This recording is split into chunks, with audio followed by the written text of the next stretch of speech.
pursuit. In pursuit. In pursuit. In pursuit. In pursuit. In pursuit. In pursuit. In pursuit. In pursuit. In pursuit. In pursuit. In pursuit. In pursuit. In pursuit. Welcome back, family. I'm your host, Alexis, joined as always by my brother in Christ, JP. What up? Hey, you know you got the big engine that could. What's Mr. going on? More to What's going come. on? What's going Mr. on? Knowledge. You know what I'm saying? John. We're back at it again. We're baby. back. What's going on? 2026. That we are part. back. Episode 38. You know, Man. we've got Two more episodes. 2 episodes left for season 1, and you guys won't see us for a little bit, and that's okay. Y'all just gonna have to live with it. Y'all gonna be thirsty, but y'all still gonna see content. Yeah, that part. Y'all gonna be thirsty. That part. Y'all You gonna be gonna see thirsty. content. Well, no, you know, they ain't gonna be dehydrated. There you go. We're gonna say that. They You gonna know, get they gonna get sips. They gonna get sips. You know what I'm saying? You know, Or, you know caps. what? We're doing corporate fast right now at churches. They gonna do a fast from the pod. There it is. You know what I'm talking that about? part. Like where they don't get That the part whole funny. meal. Yeah. They just get whatever it is. If you want a Daniel fast or whatever. Okay. Exactly. That's cool. You know, I'm with that. you get these caps of water. Yeah, you know what I'm talking about. You're gonna be all right. You know, but hey, Jesus went 40 days without food or water. Hey, we ain't Jesus though. I'm not gonna do that. Jesus- I don't think I'm ever gonna go. So 40 you know days what's with crazy? with You know no- what's- is tough. You know what's 40 crazy? is tough. You know what's crazy about it though? He was wrapped in the same flesh that you got. Yeah, that's crazy. So work. you got to be in touch with your spirit, but it's not impossible. Hey, it's not. Hey, what do you say? Nothing impossible to believe, but you got to have faith, Lord. And mine ain't there yet. Hey, what my boy said when he went up to Jesus? Help my unbelief. Because I did 7 days of nothing but water. And by that 7th day, I'm like, Lord. No, I'm not gonna lie. He got that. Having water is important. He had deity still inside of him, so I don't know if you can go without water for that long. You know what I'm saying? But hey, it'll be to be experienced at some point, I guess, right? But anyway, so you know we got a couple. You might not episodes live left. to tell. That's literally the brink, I think, like, of literally like life or death at that point. Yeah, no, for sure. I mean, that's why the temptation in that moment is crazy because you're pushing. You know you're hallucinating. You know you're going through all the different things. Anyway, Good part. Tough. some people in America could probably use a 40-day fast. I ain't gonna lie. Get that licentiousness out. That's what I'm talking about, bro. Nah, man. What an incredible. It's just funny because you watch what happens. We don't touch social media. We don't touch any of this stuff. But the last guest that we just had just started getting all this attention. That part blew up. I was like, dang, bro. Like, and she was making fun of, Jay, for him, like in the camera and the angle. I was like, but you missed popular. It's like this many comments, this many views, everybody in there jumping in, talking about all this stuff. Let me find out what's going on. No, that part, bro. But it's good though because her story was powerful. But we got another. You go watch that last episode. We got another powerful episode today. I'm gonna introduce our guest quick. We was kind of just shooting the convos. We was talking about dining and what was and what wasn't and all that type of stuff and some stuff that's going on. So let me introduce our guest. This is a brother of ours. We all actually played basketball together. Yeah. Right now he was connected to Jay and I through work. And I remember when I first met him, we were doing we're studying the Bible downstairs in the break room near the game room, all the stuff. And like, it was funny because he came over and like his demeanor is so serious. You got to get to know him a little bit better, but his demeanor is so serious, soft spoken, but so serious. And like, you could tell he was in his scriptures, just well fed by the scriptures. I'm like, That's a fact. I like this brother. Right. Let me, and I'm the extrovert. I'm the one that's like, oh, I like you. Yeah, let me get to know you a little bit better. Hey, bro, come here. Like I'm that person. And so me and him, I got to learn his testimony on more of a personal basis because that was like a group setting. But I'm like, I want to know you. Like, come tell me about you. So me and him grabbed lunch and we spent the hour together where he just was just rattling off everything about him. And I was like, oh, that's dope. Okay, so now I get his testimony. Now I got a different light of who you are. Crazier thing about all of the connection was this. My daughter, for her birthday, which honestly it just passed, but we're still gonna be celebrating through the weekend and all that type of stuff. But on her birthday last year, she wanted a steak and shake, and I like let her just have whatever she wanted. This year I'm gonna take her to do something a little bit nicer than that because I'm dad and I could do what I want. But you know what I'm saying? Like, so we go to steak and shake. We go to steak and shake, and then bro, it's this young, zealed up brother for Christ. Like 10 toes fired up, and he was on the basketball team at first too, right? And so I don't know that this brother has any type of connection to our guest today, but like then we get in this group chat, and on the group chat, I obviously got your number, and I think like Blake and one or two other people, but then there's these other numbers in there, and then I have another number, and I'm like, wait, how I know this? How I know this cat? And I go in there, and I'm like, oh, that was the cat that was at Steak and Shake, and then boom, and then and the guest from today was like, oh yeah, he's the reason I came to God. Word. You know what I'm saying? And I was like, oh, That's crazy. snap. But it makes sense because of the zeal that he had and how charged up he was and things like that. Now, I know before the guest and I were talking, and the brother had was having a little bit of trouble in his faith and was like kind of wavering on some things. And I don't know where he's at right now. He could speak to that. But it's crazy how small the circle of Christ can be when you really observe, and it's like, oh, I'm connected to this cat, and oh yeah, this cat, and then you're doing all these different things. But I love how God works in and out. When you're a networked Christian, as my brother Blake said when he was on fire here, time. Fire when time. you're ain't never going out of style. When you're a networked Christian, the things that can happen, and even today, my oldest and I, we went over to a men's group Bible study that I got invited to because I'm a member over at MC now, and the guy that did our membership thing, like he and I, we'd be texting back and forth. He was like, man, come to this, men's group. And I'm like, Saturday morning, I'm like, we got this thing, we got to record today. I'm like, And I told my wife about it, and she was like, no, you got to go. And I was like, all right, cool. When I get back, I'm going to take you to get something to eat, whatever. And she was like, you're not going to have time. I'm like, bro, I'll take you when I get back. Don't trip. Right? So For sure. we go to but it's like crazy because then when you're a network Christian, little things happen, and you go into a group where there's, you feel like, because I'm like, I got 3 kids.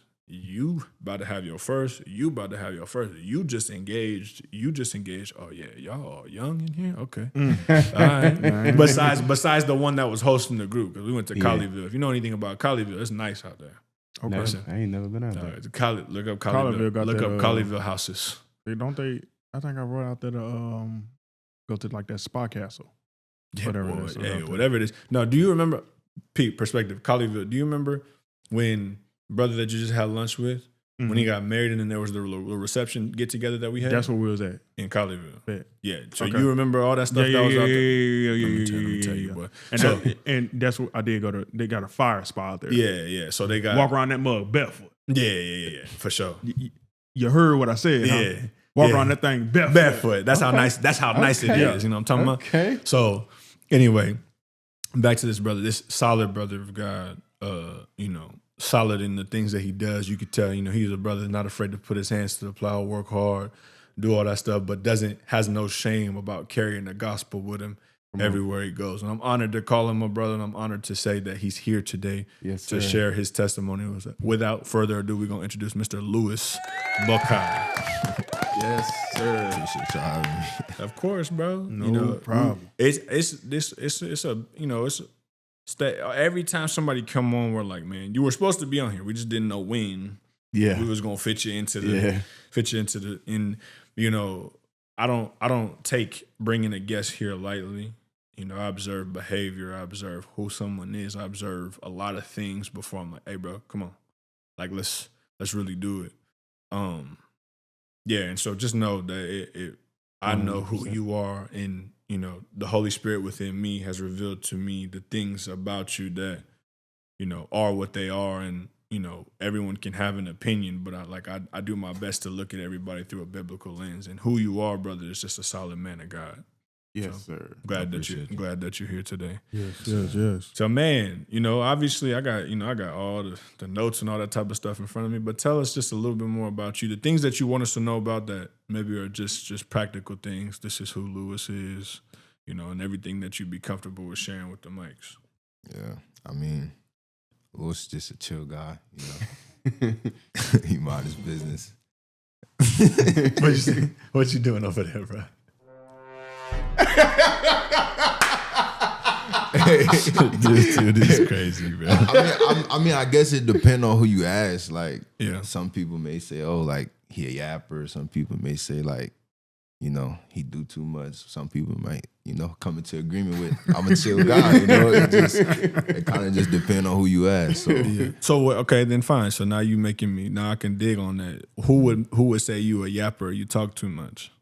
We talking family, Hey. friends, co-workers. Like, yeah, like people who like I'm really close to, you Yeah. know. Sometimes like I get it because like I don't talk a lot when it's like other people. I'm not too like, you know. I'm kind Yeah, of like sure.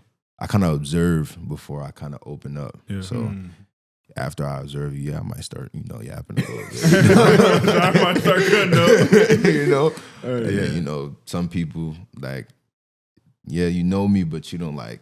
Know me. Yeah, they I might feel say that. like, oh, he's a chill guy. So it really just depends. Yeah, to your coworkers, you probably the chill guy, but to the dudes that's played basketball with you, we done seen you get in here, in the other side of it. You know what I'm saying? Yeah. Hey, When I'm on the court, like I'm having fun. Hey, having nah, fun. for real though, real talk. From what I do remember is, bro, I was like, this boy Lou. Every time this boy get the ball, he hitting one of these and leg and just- then let it fly. Let it fly.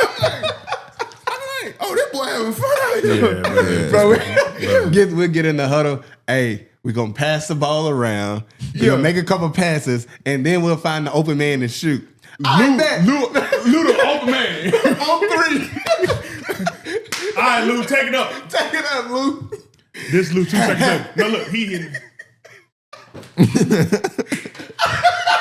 Lou, What happened to pass, Lou? what happened to the pass? What happened to the pass? It was a heat check. Yeah, It was a heat check. No heat. Hey, no, It was just a check. hey, Bro, I ain't even gonna stop, bro. That was the funniest thing to me about the season, bro. We literally get in the huddle. Hey, we gonna pass the ball around a little bit. We're gonna find Try out, to- man. It's our pace. It's our game. Try We to gonna play get- fast a little bit. All right, man. Everybody in agreement. man. Inbound the ball. Lou comes straight down the court. What? They went in sometimes though. hey, no, look, it was like, They went in sometimes. But you know what's crazy though, bro? It's the fact that we always like, we still had hope because it was going in more than it was. So it's like, Bro, hey, yeah. No, I Let's mean, throw 'em up. I think that the thing on that playing basketball with dudes will teach you is just the nature of how competitive people are, right? You know, some people are like, I'm indifferent, but then a lot of the dudes on that team were like super competitive, and it was cool. It was good to see that side of people, because man, I hate when Christians act like you can't have no fun no more, bro. Like why we can't just go. Why we can't just go to an arcade, bro? Why we can't just go, you know what I'm saying? Play in a men's league and play some basketball. Why we can't just go and just enjoy ourselves somewhere, bro? You ain't gotta like enjoy the fruits of the life, man. yeah, bro. You ain't always got to be tight, fam. Like, you know, and I mean, I'm a dad. People be like, it's, man, you be XYZ with your kids. I'm like, well, yeah, there's, you know, he who spares the rod of discipline despises his child. You know what I'm saying? Like, there's a real responsibility that I have when it comes to my children. And so I am very like, what someone would consider uptight in a lot of situations, but I'm also I'm a fun-loving dad that likes to go do things. We be in here playing the Switch and doing all that type of stuff. Facts. But yeah, man, I think it's good to see that type of stuff, to see dudes kind of have fun and just be the yapper. Like you don't gotta call nobody out their name. You don't gotta be any of that, but you can still be that version of you. So I like that. I think I started to get to know more of I guess I would never consider you a yapper, but somebody like might not like the fact that you be talking or whatever, I guess. But you can't be good at sales if you're not a yapper either, though. So and he cold with them things, man. So man, so obviously I know your story and things like that, but tell us a little bit more about, you know, you growing up, like where you from, how you came up, you know, were you in a Christian household, were you not in a Christian household, kind of like what was it like from early life to where you are today? Yeah, so I was born and raised in Minnesota. Dang. Yeah. Boy, you fall, boy. Bro, Yeah. Up north, you know. can't get through that winter, dog. I can't get through that winter. Yeah, we soft here. Texas, you get a little put on a jacket. I'm like, all of them, 2 jackets. Like I Hey, need max. that. Need that. yeah, but I grew up in like the Minneapolis area, but I'm a first generation American. Both my parents from Liberia, so I grew up in Minnesota, but I really grew up in Africa. Sorry, John. Like, you know, Sorry, John. I really grew up in Africa. You know, like very disciplined. Everything was really just like, you know, right or wrong, left or right, Facts. Mm-hmm. No broke question. or poor, food or no food. Like that's what it was. So, you know, growing up, like I can see how like I am how I am today. Because like in a lot of situations, it's really just black and white. Like Facts. and I'm appreciative because it's allowed me to remain stable in the midst of like adverse situations. Because I seen how like my mom and my dad kind of like responded to, you know, different situations that they went through. So yeah, really grew up in an African household. Did you have any siblings? Yeah, I had a sister and 2 brothers. Okay, word. Yeah, Okay. Are you the oldest, middle, youngest? I'm the youngest. Your siblings gonna tell you something different. You ain't having hard for real. Nah, like I won't even say like I had it hard because like Yeah. how my sister described like, you know, what life was like her, you know. For sure. I remember she used to say like something like Target was like her something like a famous store or whatever. I gotta ask her what she said Target was to her, but like when There's she like went a utopia in there. yeah, like man. when she went to Target, it was like she was in Saks Fifth. Yeah. Yeah, sure. so yeah.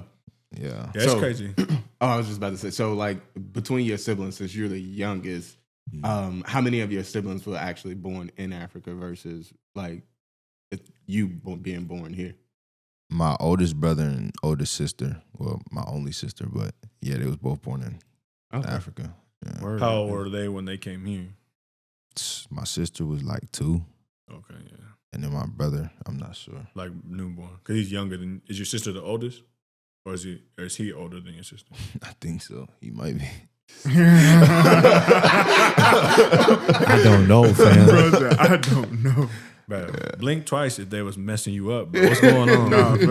Nah. So then, you know, what was it like then? So you said I really grew up in Africa. What's the culturally things are different, and when they're here, there's a lot of lofty expectations. What did your parents expect out of you? You know, being in an African household, was there something like a profession they expected? Was there a certain way that you were supposed to live? Like, what did they instill inside of you? Respect. Respect was the number one thing. Like, I was just having a conversation earlier. Like, respect is big to me because, like, what I saw in my life, like, it was just respect, honor, and those were really the main two. Like, you go, like, I remember, like, you know, being integrated into like the American culture later on.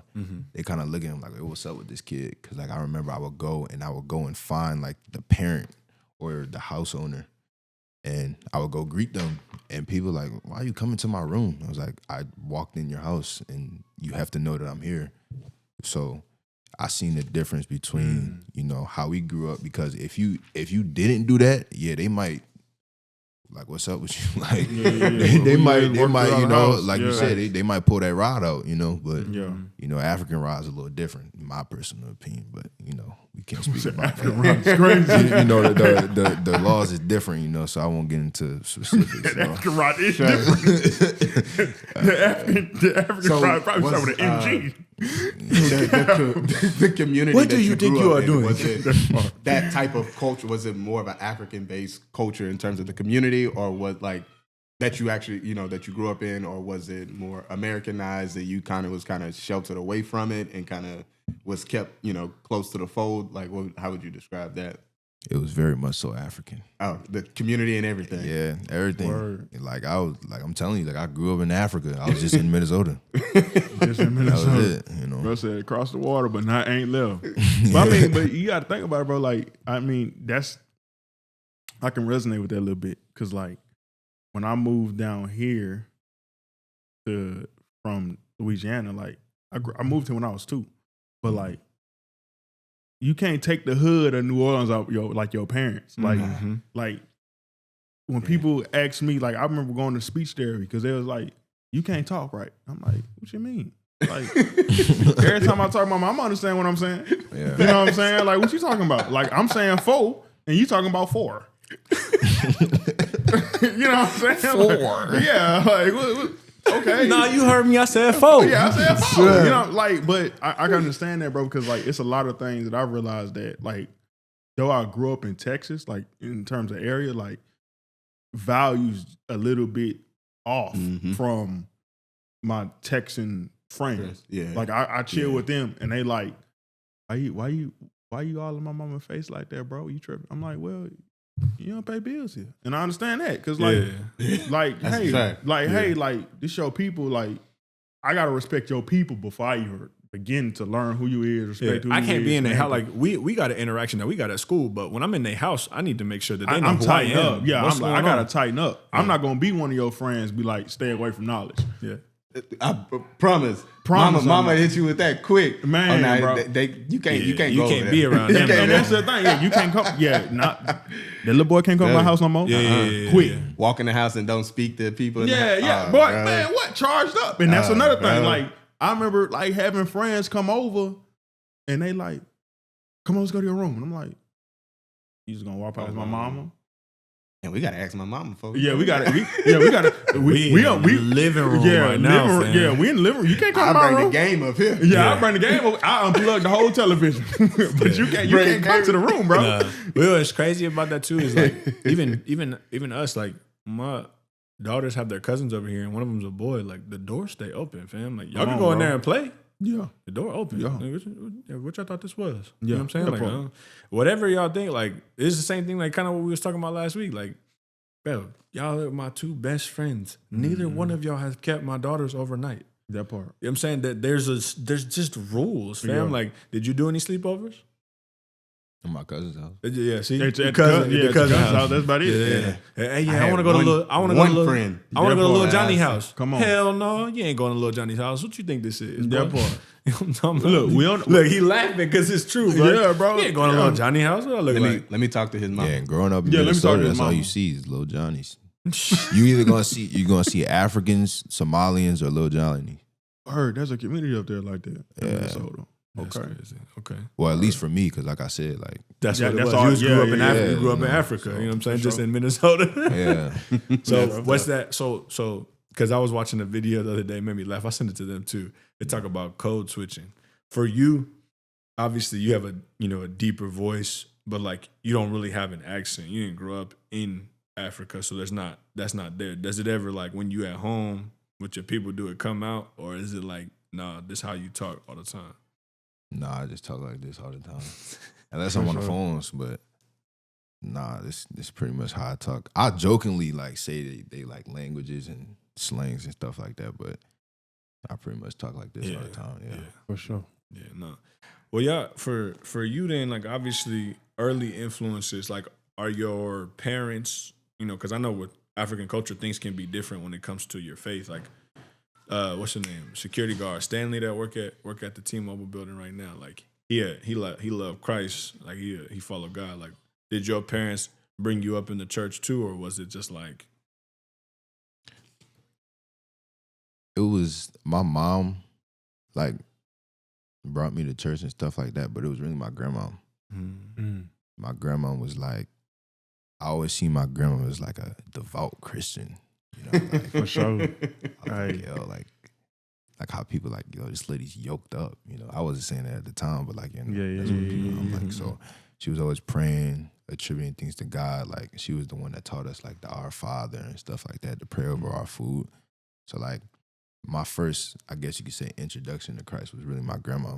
Like, she laid that foundation to a lot of us. And so, yeah. And like her character really, like, as I got older, I was like, man, like my grandma really displayed a lot of characteristics of Christ.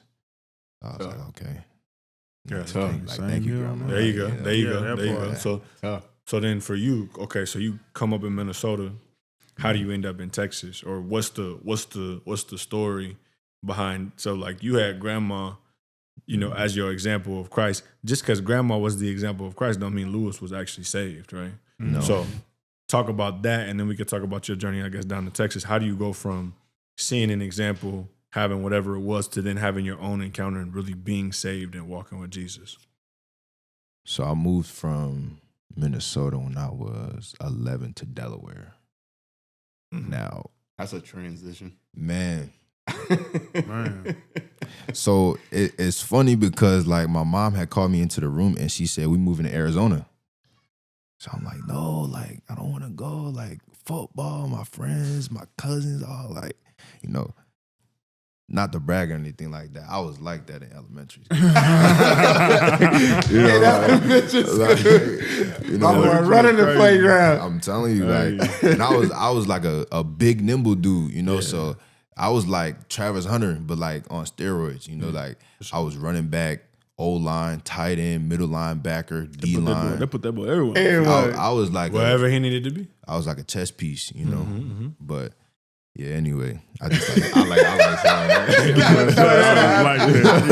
that. He said, bro, if you ain't know, now you know. But say a little league All-American right here. Right. Yeah, that's funny, bro. Yeah, I was like, no, I don't want to go. And, you know, like you can't really go against your parents for too long. Like it's like, all right, stop before I like, you know. Before you get that ride. Yeah, he knew what was coming. Yeah, like it's kind of like, all right, you need to chill, you know. So I'm like, okay. But then like I get on the plane to go and I get there and I'm like, well, like this is not Arizona, it's Delaware.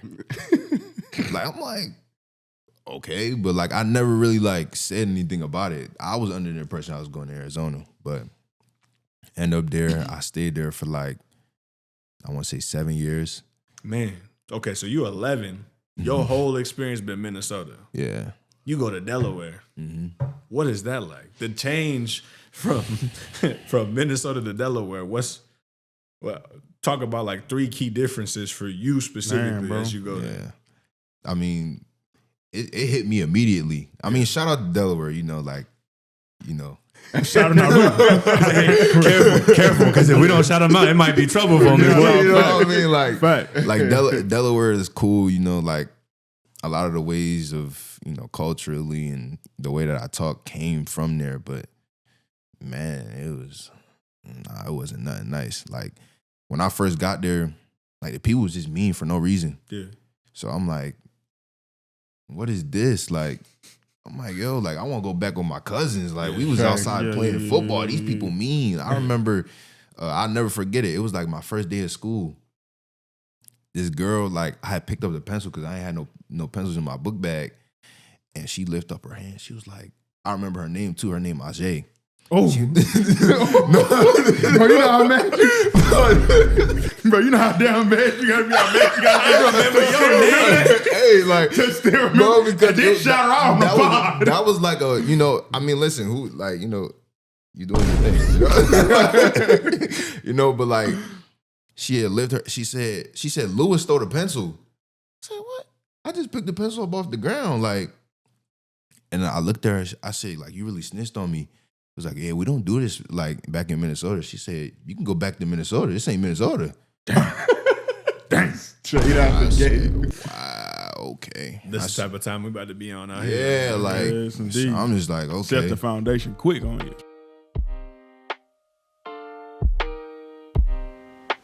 What's going on, family? If you're seeing this right now or you're hearing this right now, you're about a quarter of the way through the episode. First and foremost, thank you for being with us up until this point. We do appreciate it. Keep on listening because it's only going to get deeper from here. What we would love for you to do right now is go into the comment section and put what stood out to you the most so far. Give us some things that you might have questions about. We would love to hear some more of y'all's feedback, and I hope you enjoy the rest of this episode.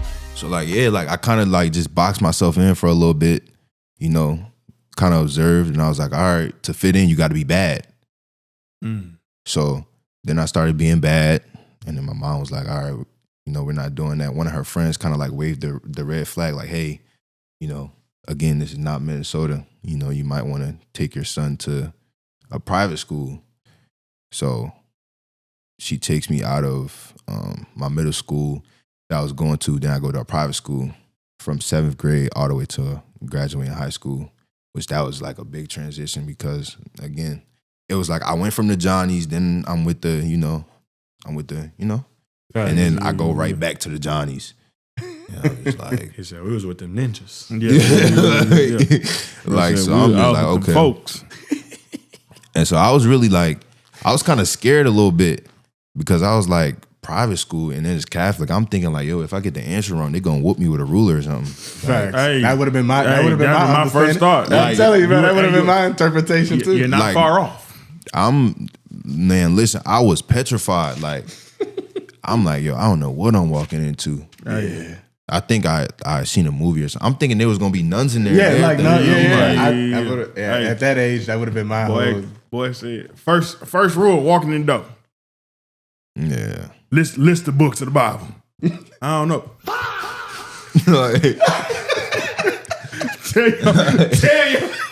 Tell you. What you mean you don't know? Yeah, what you mean? Where you come from? Telling you.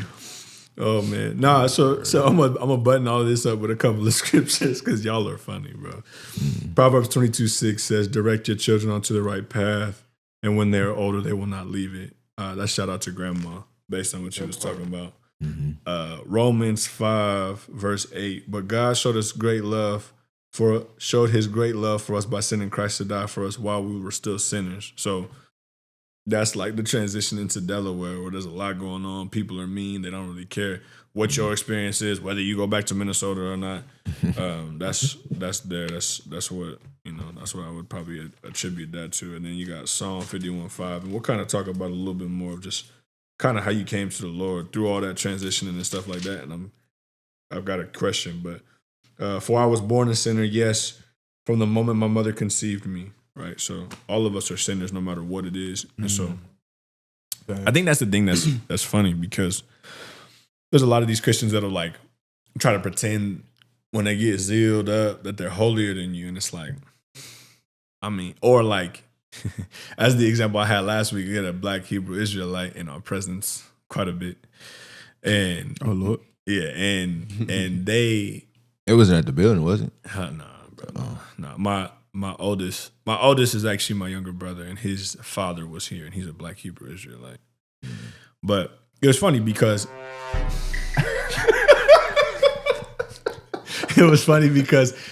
while he was here, didn't say nothing in my house. Crazy, and I didn't even get to talk to y'all about this.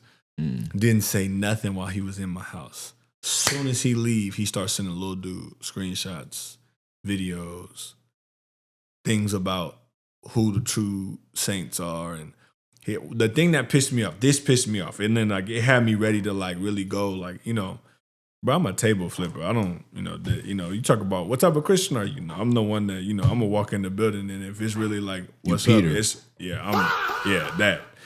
So bro said, the thing that pissed me off the most was bro said, don't worry, son, talking to him. You'll wake up, your brother will too.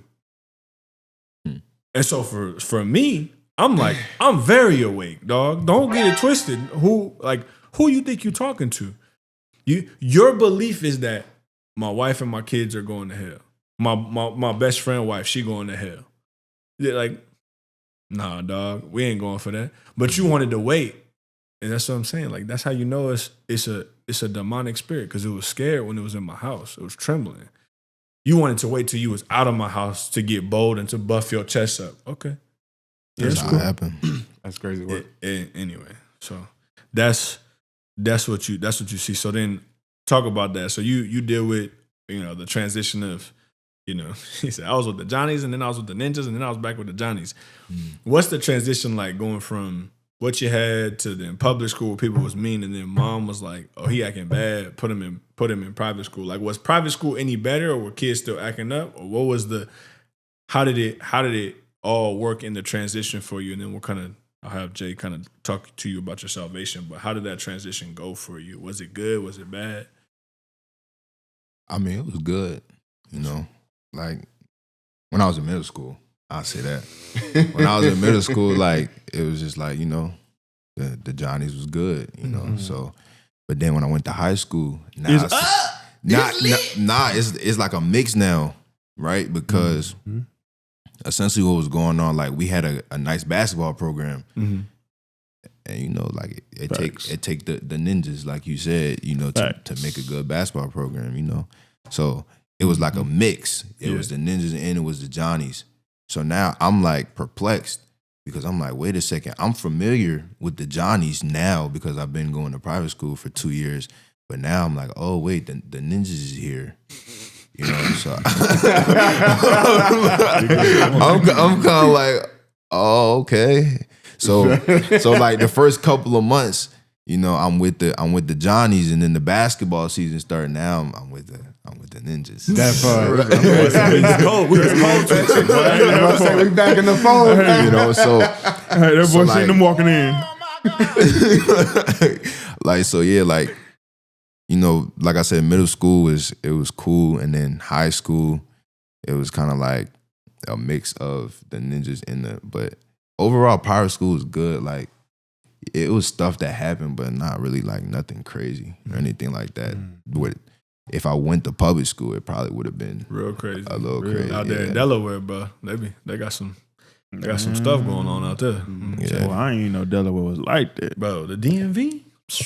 That's the Delaware, the DMV? That's what the DMV is? Yeah, Delaware? Delaware, Maryland. Nah, that's DC.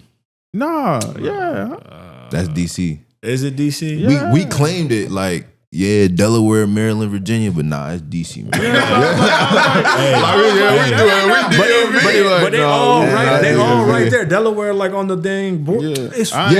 Delaware, right there, like bro. from where I lived, I can get to Maryland in 15 minutes. Bro, that's what I'm saying, bro. Like, that's why. So everybody out there got whatever they want to say. Me, I'm over here. I'm in Texas. I ain't never lived over Delaware, Maryland, and Virginia, bro. Because at the end of the day, we gonna rock with that. DC is like this big. Like, But bro, all of that hey, stuff. I thought they was out there like that. I thought DMV was DC. Yeah, no, but I mean, either way, Delaware and DC both rough. Don't matter. Yeah, that part. Delaware was not like that when I was there. Yeah, it's rough now, bro. Yeah, it's rough now. Like, I left, and then all of a sudden, like, people were gang members and stuff like Wilmington. Like, I always heard about Wilmington, but where I lived, like, it was nothing going on. But then I left, and then apparently, like, stuff started happening. Everybody active now. Yeah, Everybody yeah, want to be you street. seen gangland? You know they gonna go into Delaware before. This is crazy. Yeah. So you got to get a little bit of both. You played basketball. You was doing your thing. Talk about for yourself, or Jay, you have a question about anything as far as what was going on then, or maybe about him coming to the Lord. So the middle school was a Catholic school, private school too, right?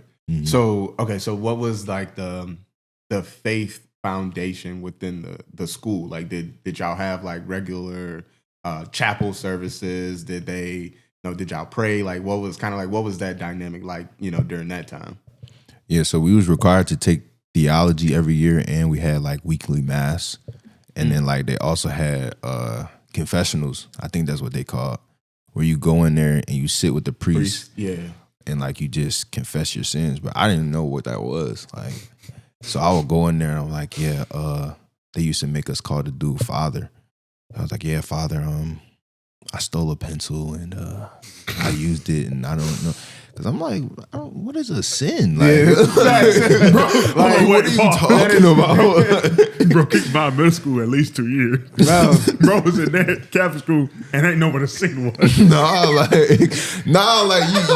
like, I'm like 12, 13, like, you're not gonna understand that. Like you don't. I knew the commandments because of my grandma, but it's kind of like, well, which one am I transgressing? Like, I'm chilling, bro. I'm chilling. No, that's what I thought at the time. That's the part. That's the part that pissed me off, though, bro. That's the part that pissed me off because you got these people they're talking about these Catholic schools and these other things, and it's like, but y'all not even teaching. Yeah, bro. You know what's funny though? It's like in New Orleans, bro. We got a Catholic school down there on every. That's crazy. Every main street, and you gotta look how rough that spot is, bro. Like I know some dudes who went to Catholic school and some trench babies. For sure, trench babies, dog. That's a fact. Straight trench babies. Literally robbing Peter to pay ball. Literally. That's crazy. Go a little deeper on what you was talking about, though.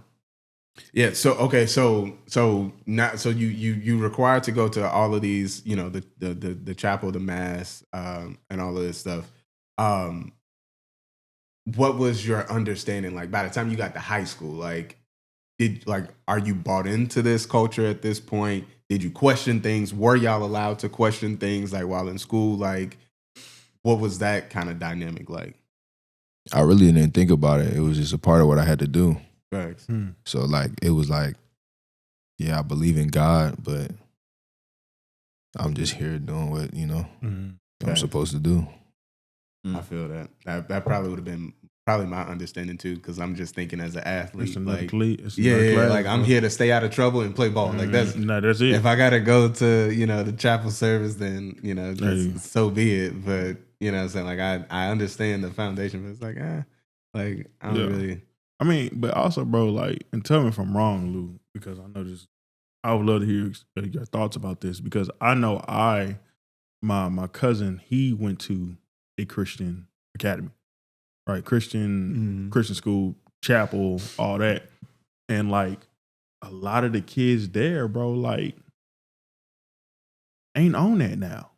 Like from graduation, like they like, yeah, that was cool, whatever. Like there was no real faith in that. There wasn't like, I feel like in that environment, there's not really a difference between like you're building the foundation in your faith and bro, this is another class that I got to go to school at. Like, how did it, like, I know you're saying like that's your thought, but have you seen anybody who like came from Catholic school and was like, yeah, this is what I am, like, and going hard for it? Or like, was it just like, yeah, did that, done that, cool? I don't really keep up with them like that. I was out of there. Can I speak to what you was just talking about though? It's the same thing that you got with, and I'll give this example. It's the same thing that you got with like school now, public school. A brother of mine that when Khalil was going to a Christian private school, his son was there too. His mother-in-law was talking about being a public school teacher. She was a public school teacher for 30 plus years. When she first started public school, she'd have 30 kids in the class. In those 30 kids, 25 of them were solid kids, 5 of them would be troubled. Facts. That's at the beginning of her career. Let's say it started in like the 70s or the 80s, whatever it was. By the time she got out in the 2000s, it was flipped. 5 kids were solid, 25 were troubled. Exactly. Nowadays, it's even less. It's probably worse.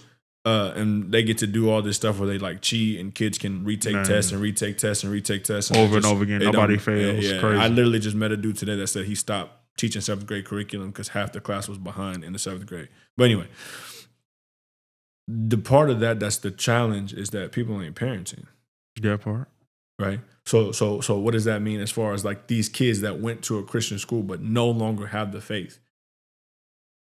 The first form of discipleship is in your house. Yeah. And they kind of pass that off to a like teacher to do you it. Giving it to a teacher. That's the same thing. Why these kids are troubled now when they're going to these public schools is because people ain't parenting. But why these kids that go to a Christian private school no longer have the faith is because you didn't instill the values and the principles and all the stuff as someone who was supposed to be discipling. Yep. Like in my house, kids know, we want to play with the iPad. We want to do any of that stuff today. Okay. What did you read this first today? Yeah. Did you have, and when you read this, do you have any questions? That part. Yeah, I like that. I saw that earlier with your son. Like y'all was, reflecting on like some scriptures that y'all was reading earlier. Yeah, we was going over some stuff because with him too, he's doing the Bible recap right now. So I'm doing a Bible plan, but he's doing a different one. He's going through it, but every day when he gets done, I'm like, okay, well, what'd you learn? What stuck out to you? What's your memory verse from today? Like you can read 3 chapters. You ain't got to remember the entire thing, but what was the specific scripture that got you that was like this? I'm going to hold on to this and I'm going to remember this and I'll, meditate over that or whatever. Because I'm not perfect. My wife ain't perfect. I make a lot of mistakes, right? And on top of that, I know all the answers is in here. So if I could just get you to just spend more time in there and you start to understand it for yourself. And then if you have questions, I can give you some stuff from my understanding, but you can still continue to go deeper, then good things will happen. Real talk though, bro. That's a fire way to do it. Cause honestly, bro, like you hit the nail on the head with I'm not perfect, but I know what it is. Like, and shoot, go pick up that word, bro. Like, and let's be honest, like, shoot, bro, you never know, dog. Like, it's funny his dad said maybe your brother opened his eyes, but like, dude, bro, Why you playing? Your son over here reading his word. He might come back and spit you something back in your face and be like, dang, it might open you up, bro. That's the point too. That's the thing. fact. He kept it solid. Like I don't, you know what I'm saying? I'm trying to let him right now fight certain battles for himself so that he can understand certain things. But then, you know what I'm saying? Like if he sets a boundary, like, okay, so let's say all of us hanging out, we Jones and whatever, and like he like, all right, like it's cool. Like I don't really want nothing else to do with that. But somebody keep hounding him and I'm there, then I gotta get involved, right? Yeah. It's the same thing. He was like, he told him, look, I don't agree with your theology. I don't agree with your perspective. I'm done talking about faith with you right now. Please don't continue. And he kept going. And I'm like, okay, my turn. Like, Yeah, here I come. You want to do that? Like, you know, you got Cub over here. You got baby Cub Lion over here. Yeah. Right? But behind baby Cub Lion is Big Bro. And I got a man and I'm coming. What you want? You really want to talk about this? You don't really want to get into this. And so, you know, they got involved and they had some conversations over on that side and things like that. But, you know, and bro been like weirdly apologetic and kind of like pathetic. But I'm like, nah, bro, like you believe what you believe still. Yeah. I know you do. And that's cool. Like you want to have your belief, have your belief. We just not going to talk about faith. Yeah. You going to stand over there on that side of the street and you going to do whatever you got going on. You got it, fam. That's on you. I don't care.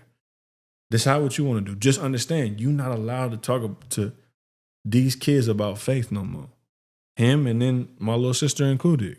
And she probably gonna end up out here soon. Like, we were just having that convo. I was like, all right. Well, it just is. But like that's like cause he was trying to do it with both of them. She's a little more spicy than the boy. She like Yeah, nah, she's solid. She like she's funny. Yeah, she like you tripping. Like I believe in Christ. Like that's her. I'm like, all right, cool. Man. Rudely believing in Christ as well. Yeah, no, you're tripping. I believe in Christ. We're not doing that. That's crazy. That's bogus. Like that's her. I'm like, all right, cool. But still, there's some things that, you know, we want her to have access to that he has access to. We just think it's fair. But yeah, no, that's the way. So then, okay, so now Lou, we've been talking about you and you had some requirements and things like that. When did you have your encounter? Like you came to Christ, like what was like the moment? Obviously, and I guess how did you end up out here? And was it out here that you had your encounter or did you have it before you got here? Yeah, it was out here. So I graduated. So like how I got out here was kind of consistent with how I got out to Delaware. Okay. So like I was supposed to go to the University of Delaware. Like I was working with the dean of academics for probably like a year to get everything in order. So I'm like, all right, cool. I got like a 2-year scholarship to where like it's a program to where I'll go to the nursing program for free for 2 years. And then like the back end, I'll have to go onto the campus and pay out of pocket. Mm-hmm. And then March of 2019, my mom called me in the room, consistent like with what happened. Mm-hmm. She's like, I want to move to Texas. I know you lying. I'm kind of like, but school though, like. Facts. We done worked hard. You've been looking at houses to move into, and like, I'm kind of like, but wait a second. And now, like I done got friends now. Like I done got, and it took me a minute to get friends, and I'm just like, cause like that's kind of just what I've been doing the whole time. Like once my mom said on something, it's just like, all right, that's what we gonna go with. So I'm like, all right, cool. So I go to the dean of academics, and I'm just like, hey, like everything that we've been working on, we need to scratch it. I'm moving to Texas. And he kind of looked at me like, it's March. You're about to graduate in like 2 months. It's done. Everything. You're about to graduate in 2 months. I was like, yeah, but what we gonna do? You know, like. I hear what you're saying, but that ain't changing my reality.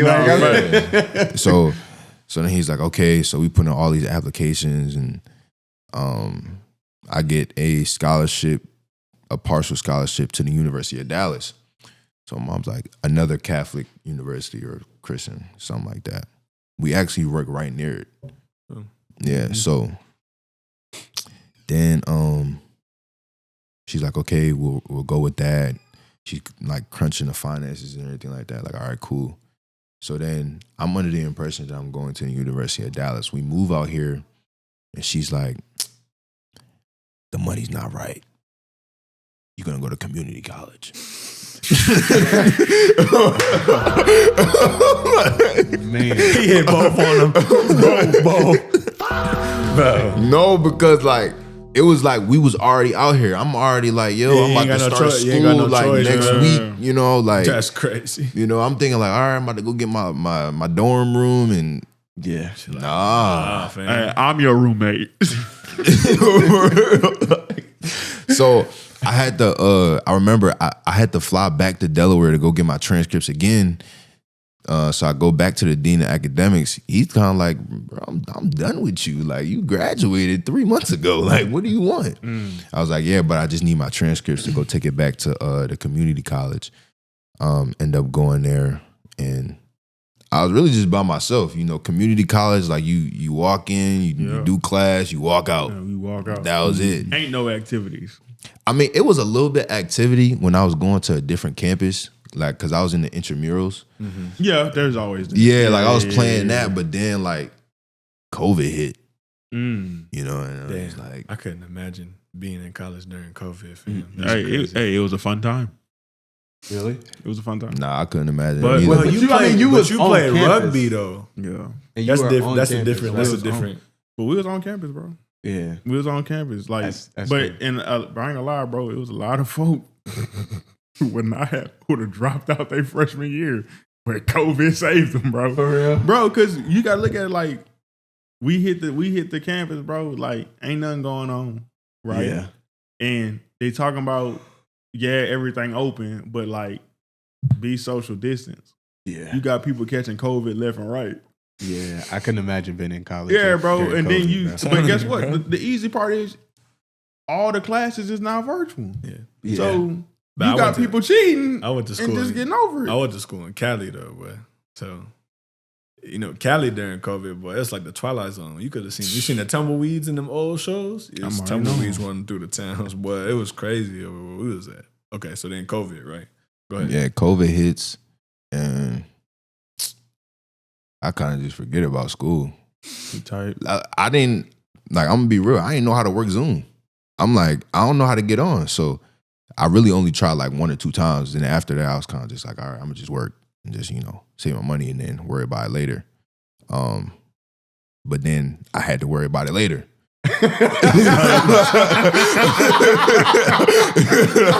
Like, you know? Dang. So I go back to school. They're like, yeah, like, you're on academics probation. Yeah. I was just like, oh dang. So I looked, it said FFCF. I said, where did C come from? I'm like, right? Like, I'm I like, need to be checking on you. He ain't doing his job. I'm like, okay, thank you, lady. You know, because Yeah. I was expecting to see, you know, straight F's. Facts. So I walk in there. I'm like, all right, I'm about to apply for my classes. They're like, yeah, like all your financial aid's gone. Like when you're on academic suspension, like there is no financial aid. Like You got it. out of pocket. Yeah. Mm-hmm. So I'm like, I'm not finna go tell my African mother that, you know. So I'm like, so let's pay it out of pocket. So I go to the advisor. She's kind of like, yeah, you need to get like practically like straight A's this semester, or else you're gonna go from academic suspension to academic probation to academic suspension. So I'm kind of like, dang, how I'm gonna work, pay my school fees, and get straight A's? Like, I had to lock in, you know. Hey, So tough. locked in, did it, whatever. Time passes. It took me like 4 years to get my associate's degree because of For that sure. that COVID year, that gap year. Bro. You know, so I graduated from college, and now I'm just trying to figure out like what I'm gonna do. And after graduating from college, I get a job at Spectrum. So I'm working at Spectrum for a little while. It's door to door, so it's like it's not like how it is where we at right now. Like you really just on your own. Mm-hmm. And so like I was in my own world, consistent with how it's always been in my life. So I'm just like, all right, you know, I'm doing my thing. But then it was a month like the team was struggling. Mm-hmm. And so the coach is like coming up with like different techniques and stuff like that to, you know, get us to garner some sales. And he's like, yo, I'm gonna team up like people on the team. And so he goes like this. He points to me and this other guy that was on the team. But then he froze and his hand shifted to the guy that you was talking about, my brother. And he's like, yeah, y'all gonna go team up. And so you've seen him before. Like, he's kind of just like at first I'm like, yo, like, this is just a light skin. Like, I'm gonna be real. I'm like, yo, like, this is just a light skinned dude. Like, I wasn't thinking nothing of it. So we go out and, you know, like, he was talking to me this, that, and the third. And I was like, bro, like, dude, cool. Like, all right. So that first day we went out, we made a sale. And so we was like, oh, like, we need to do this again. Like, let's do it. Like, we making money. You know what I mean? So then we text our supervisor. We're like, yo, we want to do it again. We did it again the next day. We almost made a sale, but I think it like fell through or something like that. So then we walk into another house, and he had like a necklace on, and it was a cross. And I think I asked him like where you got the chain from or something like that. And he was like, oh, I got it from TikTok shop. And I was like, yeah, he definitely light skinned. That's crazy. I'm like, You don't be shopping on TikTok shop? Not for jewelry. Oh my god! But you don't use the TikTok chain was shop? nice though. Facts. It was a nice chain. That's why I asked him where it was TikTok from. shop. Right, I never nah. really too much order from them, but I be hearing people get fly. Everything that I've ordered from TikTok shop, I got, and it was good stuff. Like I ain't never had a bad experience. But that's why he That said. part. But he said he knew he was light skinned because he was on TikTok. I was just making That's an not observation. Personally, I just couldn't trust it. I can't trust TikTok shop. It's all But good. there's a lot of stuff on there I wouldn't it's- trust. It's been good to It me. seemed like it, but them discounts, I'm like, hey, this look like Temu. them discounts be throwing me off. Get you a Ninja air fryer for 90% off, all right? It's good for real. It's been good to me. No, it's Amen. dope. But yeah, then he's like, yeah, it's like a, you know, I kind of just wear it.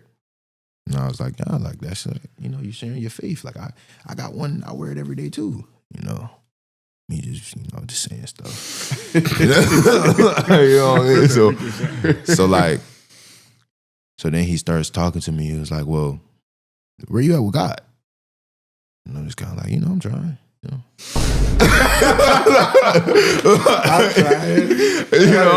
I'm trying and stuff like that. And it's so crazy because like I always felt like, at some point, like I didn't know what the terminology was, but essentially I always knew I would be saved. I just didn't know how and I didn't know when. But I was like, that day will come someday.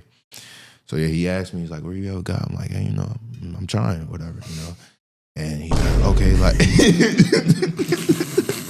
and he's like, well, like, like, what do you struggle with?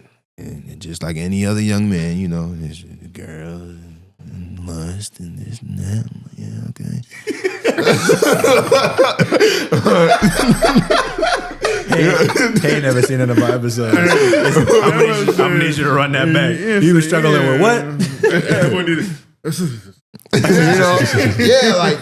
Like this typical young man struggle, lust, the pornography, this, that, and the third, right? Mm-hmm. It's like, yeah, I get it, and he's younger than me, but he was like, like it's possible through Christ, like you can do that. And I was like, yeah. So he was like, yeah, like, but like, what's your relationship like with him? And I'm kind of just like, like I pray and stuff like that. Like in my head, I'm like, why we having this conversation? Like, what's going on right now? Like, we're supposed to be out here knocking doors, So, what is your goal? Right? So then, like, he's like, yeah, like, do you want more? And I'm just like, yeah, eventually, He was like, yeah, like, all right, cool, So then I meet with him and another one of his friends, and his friend was telling me his testimony. And so I'm listening to his friend's testimony. He's not my friend. Like, we're really cool. We actually really tight now. He's telling me his testimony, and I can just see like there's like a difference in his eye. I'm like, I really believe what he's saying. And that's rare for me. Like, I don't typically like just hear people and just believe what they say. But like, I was listening to him talk and I really believed what he was saying. And so it made me think. I'm like, okay. So at the time, I had a girlfriend. And just kind of like, oh, well, you know, it's kind of hard to live right, you know, when you're doing the deed, right? And I know, like, if I went up to her and told her, like, okay, we're going to just stop doing this, like, she wasn't going to be too fond of that. So in my head, I'm kind of just like, all right, like, we need to cut this off. It's either we stop doing that or we cut this off. And she was kind of just like, what? Like, she's gone like, oh, like, what are you talking about? And I mean, hindsight, like, I can like see why, because it's kind of just like, you know, like she saw like times that I would pray or times that I would attempt to like pick up the Bible and read it or things like that. But it's kind of like how we go from doing what we was doing to now it's like, well, you don't want to do it anymore. Stop the cap. Like essentially, like, you know. Yeah, that's pretty what she was on. So she was kind of just like, all right, cool. Like, I'll come up with a decision at some point. You know, we kind of started out for a little bit, and then she was like, all right, cool. Like, I'm not going for it. Yeah. Wow. But at that point, Well, it was really me. I was like, all right, well, I'm not going for it. You know, and eventually she was just like, okay, whatever. So, yeah. All right, In Pursuit family, we made it halfway through the episode. We thank y'all for sticking out with us. Stay locked in. The conversation only gets more deep from here. While we here, take a second, like, subscribe, all the things, so that way you stay tuned in, locked in, and you ain't missing any episodes. that's when Jesus went from just being a concept to really being Lord. He was like, Yeah. okay, I need to tighten up me. Yeah. And then she not following me, so we not evenly yoked. I gotta go. Yeah. Yeah. Yeah. So that's kind of how that happened. And then, yeah, since that point, I really just been following Christ and having a relationship with him, opposed to, like you said, like just him being like a concept or like, oh God, I need something now. You know? Can you please give it to me, please? Yeah. What you got over there, Mr. John 15? He famous for that. John 15, what you got over there? I got some scriptures I could tie in, but Yeah, well, go ahead and tie in the scriptures. I bet. So 2 Corinthians 5, verse 17 says, this means anyone who belongs to Christ has become a new person. The old life is gone and the new life has begun. I'm going to tie one more scripture into that and then kind of tie it to your story. Ezekiel 36, verse 26 says, and I will give you a new heart, and I will put a new spirit in you, and I will take out your stony, stubborn heart and give you a tender, responsive heart. This actually probably blessing JP because we was talking about this the other day, Ezekiel 36, 26. But that essentially you went from knowing who God was and knowing that at some point I'm going to have something happen where I don't know what it's called, but you're going to get saved till you get saved, and then you start in. And so then you're a very intelligent brother. You a brother that, like, you know your scriptures. I remember when you came downstairs, everybody talking. He said, yeah, and then this book right here say this. And then somebody say something else. Yeah, and then this part of the scriptures just say this. I'm like, that brother over there, he know his stuff. Okay. And then he would do it. He would do a couple more. Sorry. And then we come back down to the table the next day. Same thing. I'm like, all right, cool. That's good. Like, it's good to have these people around, right? Because, you know, sometimes, bro, I'd be like, just be wanting to sit and observe and like hear where people draw from and scriptures and stuff like that. Because I could keep giving you a bunch of scriptures that I have inside of me because I'm doing my best to get them inside of me so that I'm so full of them. Philip Anthony Mitchell was talking about this the other day. I'm so full of them that, like, when something come up, there's a disagreement, or if there's something where we're not seeing eye to eye, I can be like, oh, hey, this scripture says this, right? So for you, how did you find, like, you obviously had, and his brother Josh, you had brother Josh that challenges you for, like, what your relationship with God was like, and it stirred something up inside of you. But how did you get to a spot where you started to cultivate your own relationship and start to like really dive deep into the scriptures and learn more about our Lord and Savior? And part two to that too, because I really don't want to like kind of skip over the part of the story, because you kind of go from that hearing your partner's testimony. What was it about his testimony that really like shifted your perspective? Because I mean, you go from hearing his testimony, believing it, and now you're making this radical change in your life to where like it's like, okay, now I have a spirit of conviction about the way that I'm living, and I need to make this change now. Hey, not just that, but hey, bro, let's be real. You know how hard for it is, man. Yeah, no, that's to give up. Yeah, that's what I'm saying. Just to be like that's like you making this. You can walk out the door. Yeah, leave. Bye. Yeah, no, literally. Like it's hard for a man to give up a woman, bro. So like it's you shifted your whole foundation, like from the way that you was living. So like, what was it? Stick more to their question. Obviously, I'll ask again, but stick more to their question as like, like what was it about the testimony that really kind of, like you believe it, but like what was it like just like that kind of shifted in yours, like that it shifted in your spirit, that it's just like, oh, whatever that is that he's talking about, like I need that, like I want that. Mm-hmm.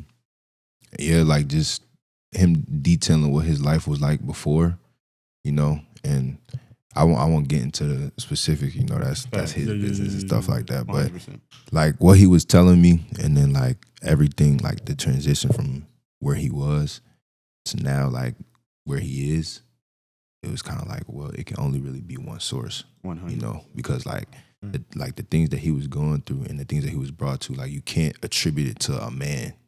You can't attribute it to something natural.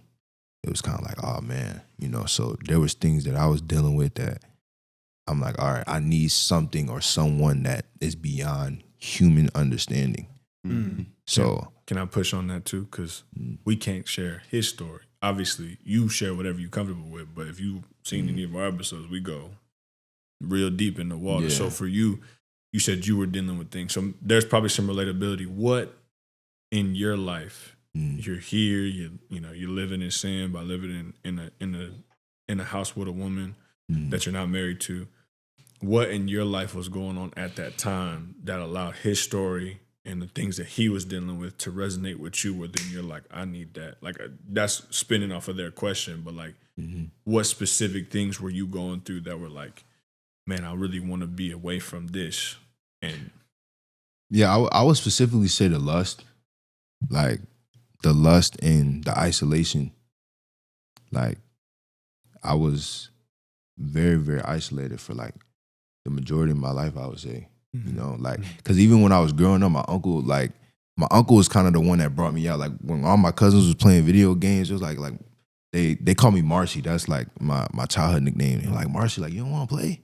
And I'm like, nah, I'm good. Like, I'm chilling, And then I got on my bubble, I started building a relationship with like my cousins and stuff like that. But then I get taken out of that. Now I'm in Delaware, it's a whole culture shock. mm-hmm. Then it's like, all right, I get adapted. And then it's like, all right, you take me to the Johnnies. And then I'm with the Johnnies. And then like, it's now a mixture of the Johnnies and the Ninjas. Now I'm acclimated with the Ninjas. Now I go to Texas. Like, so I was kind of always in situations where, and considering how I am, I'm kind of like, all right, let me sit back, observe where I am first before I dive in. But as soon as I dove in, it's kind of like, all right, I'm going to snatch you out, So yeah, it was primarily like the lust and the isolation, what he was talking about, like it kind of like resonated with me in that way. So do you think that? Oh, go ahead. You got it. You sure? Okay, so I'm curious too, like from this point too, like you identify the things in your life that like needs to change. How fast was it between that decision and you putting, restructuring your life in a way that is more pleasing to God, that you started to see God and notice him moving within your life? That's a good question. I would probably say by that November. How much time has passed through that? About 6 months, I think. Yeah, about 6 months had passed. It was that November when kind of like everything kind of changed. Yeah, That's really dope. And then I'm always curious because he talked about this openly when we had our episode where we were talking about our own stories and our things that we struggle with. But he talked about his lust was more for a sense of control than just satisfying something. For you, because of the lack of control over your life for so long, was your lust tied into that too, where it's like, hey, I could control this. So I'm just gonna dive into that because I'm always isolated because I always got to deal with whatever my mom she want to decide she want to do. I can't control none of that, but I can control this over here. Like, was that part of your struggle at all? The fact that you felt out of control in a lot of ways, but that gave you a sense of like, well, I can control this. Did you feel like that at all, or was that not the same experience for you? No, I wasn't control. It was comfort. Sure. Yeah. God, No, that's real. Hey, so he more aligned with me. with you, yeah, Yeah, for where sure. it was something that you could Comfort. fall back on. And 100%. it's a Yeah. comfortability thing. Cause like in the midst of of being like like I guess introverted or whatever you want to call it, like nowhere you go is it safe. Like you always got your guard up, and then like my dad kind of like implemented that into me, like it's not safe. You don't know what's going on until you know what's going on. So like sometimes like man, it get hard, when you go out and you just all the time, and it's like, sometimes you need something to like kind of like fall back on, and I didn't have that firm foundation before, so I would run to things like masturbation or watching porn or doing stuff like that. Like I didn't have anything else to fall back on in a sense, so I would just find like different vices, and not all of them were bad. I like watching football and stuff like that, but then you also had the negative ones too. So For sure. yeah. And I'm gonna transition this obviously. So like 2025 has been probably or 2025 is 2026 now. 2025 was a crazy year for you. Yeah. Yeah. Like obviously I know now you've been walking with the Lord, and you had this, had a career where like you transitioned from the company you was with before to now where you're at with, working with the company that we all work with. Different vibe, different experience, I'm sure this was crazy for you too, because you and the brother that we were mutually connected with both were trying to work with us, but they wanted you and not him. So there was probably a weird dynamic in that. Did that put any strain on the relationship between you and him at all when that happened? No, that's good.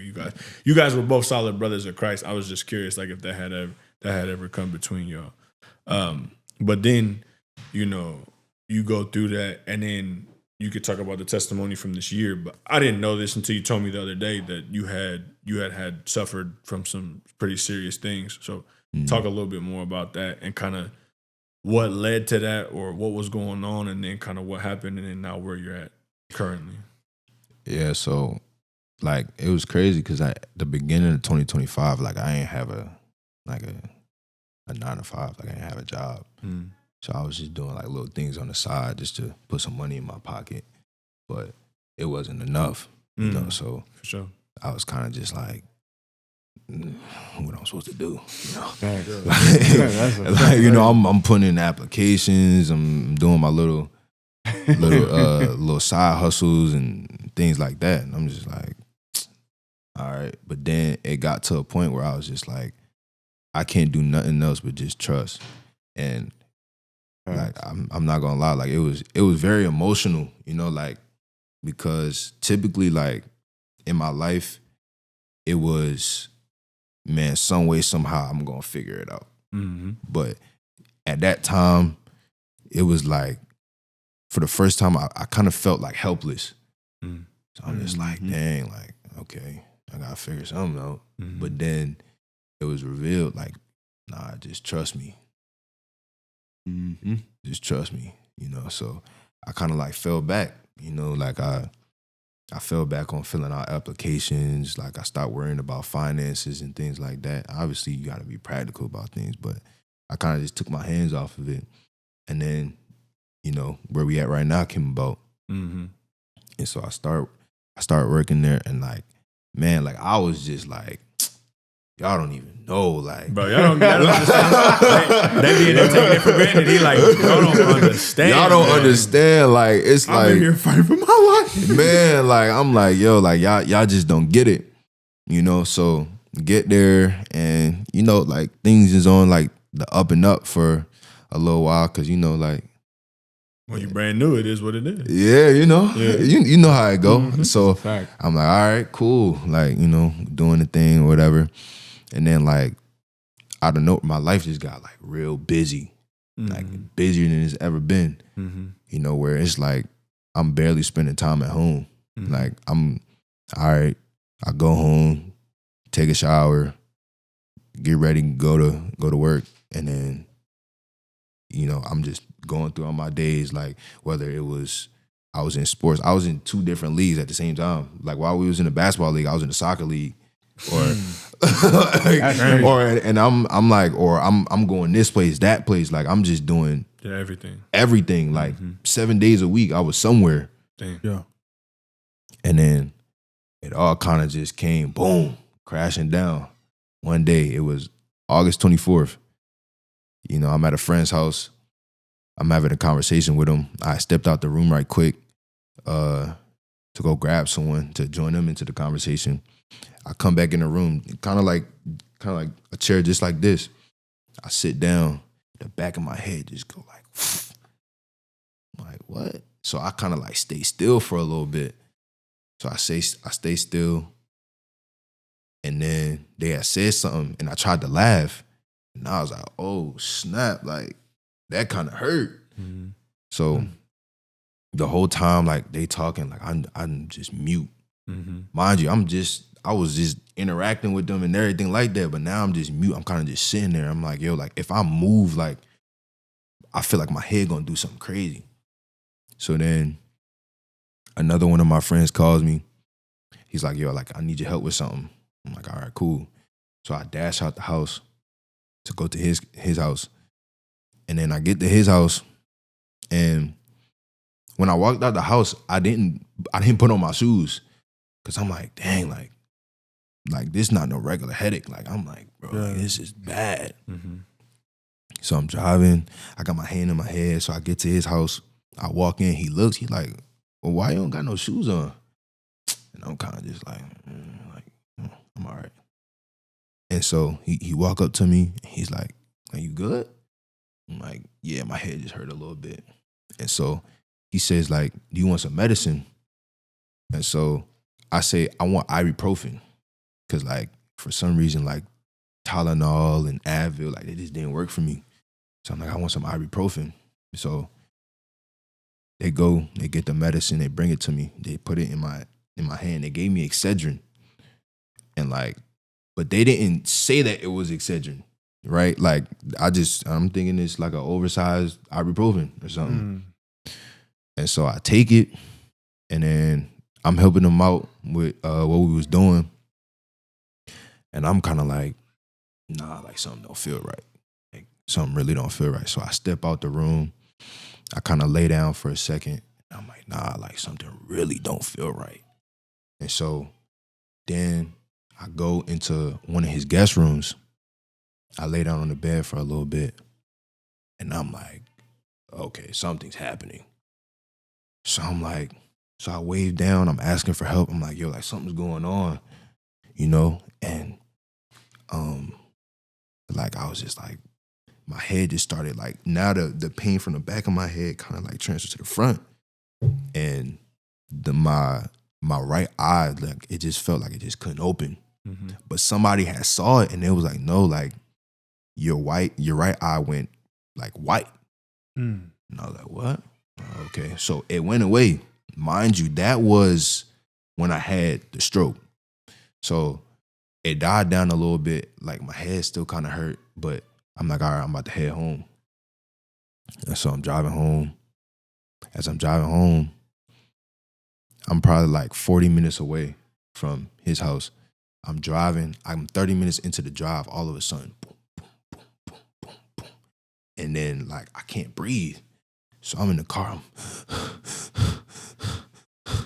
So I text him. I'm like, hey, like I'm almost home, but man, like I can't breathe right now. Like my heart's beating like really fast. So at the time, I'm kind of thinking like, man, let me just get home. Cause at the time I'm living with my mom. And I'm like, and I wasn't far from the house. So I'm like, yo, like, let me just get home. And then like, whatever happened from there, it happened. But I'm like, yo, like, I don't want to die in the car. Mm-hmm. And so I'm trying to like figure out how I'm going to get home. I think the red light had caught me. I'm like, damn.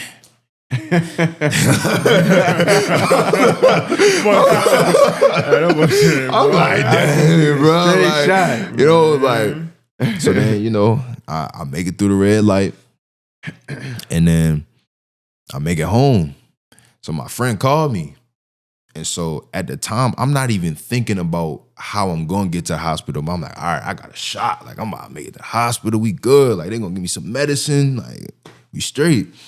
So then, like, I'm running up the stairs. Like, I take everything off. I'm like, dashing everything off. I'm like, yo, let me put on some shorts, grab this, grab that.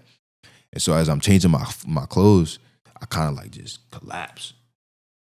And so then at that point, I'm just like, all right, well, time's up. Time to go. And so I'm like, dang, like, so I remember I banged on the ground one time because I'm thinking like, yeah, like I'm really about to die. And then like, it was just this peace that came over me. It's just like, all right, well, it's time to go. But then my friend, he was on the phone. He was like, yo, Lou, like, just stay with me. And I was like, all right, cool. And something about hearing those words from him, like, it almost like gave me like a renewed life in a way. Mm. So then I was able to get up. I was able to put on a hoodie, and then I'm laying down on the couch, and like he's asking me like a series of questions, my friend, and I don't even remember what I told him, but I don't remember the questions neither. But before you know it, the paramedics is there. The paramedics come get me. They take me to the hospital. I'm like, all right, I'm good, you know? So I'm in there cracking jokes. It was my sister and my friend that had called the paramedics for me. So they in the room, and I pass out. And then I wake up, and all I hear is, I'm like, and it's my sister. I'm like, bro, like, why are you crying?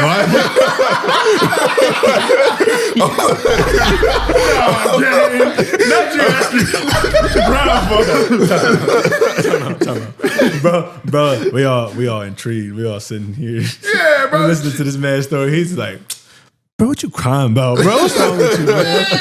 We think you're behind the dial. No, like, cause like for me, I'm just thinking like I just had a really bad headache. You blinked your eyes, and that was what you crying for. Yeah, right. So she and like me and my sister, like we got a playful relationship. So I'm like, bro, like, what? Like, what's up with you? Like, what? And she's like, I was just praying for you. I'm like, yeah, you can pray, but like, what's up? Like, why are you crying? Yeah. You're scaring me. What? Like, I'm like, what? So she like, so they came in here and they said you got a brain bleed. And so I'm just like, cool. Like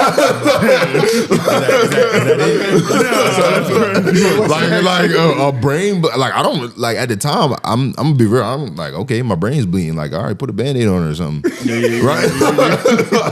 like what? So I'm like, all right, you know. So I go back to sleep. Then I wake up again. My mom in there. Bro, you climbing on your people, dog. You climbing on your people. So now I'm kind of in there like, all right. Now my mom in here crying like, well, all right, what? Like, what's really going on? Yeah. And so they're like, they about to take my son. I'm like, I'm not gonna die. Like,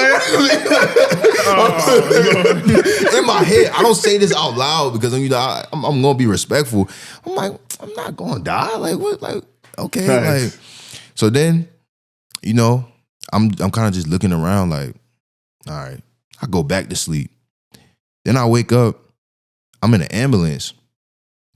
And I'm like, I already went in the ambulance. Why am I in the ambulance again? Thanks. They transferring me. Now I'm like, oh, snap. Like, they might be crying for something real. Because they only really transfer you from hospital to hospital when it's something serious. Something serious. Somebody Somebody, yeah. Yeah, so Some like, specifics. We don't got that here. yeah. Yeah, we ain't got the stuff he needs. Exactly. Yeah, Like, the stuff you need, it ain't here. You need to go over there. Yeah. So at first, like, I'm out of it because they put me on some type of drug. I'm thinking they got me in the helicopter, so that made it even like worse. I'm like, helicopter? Right? So then I get there. I'm not gonna, like, when I first got there, I was kind of happy because like they had me in the ICU.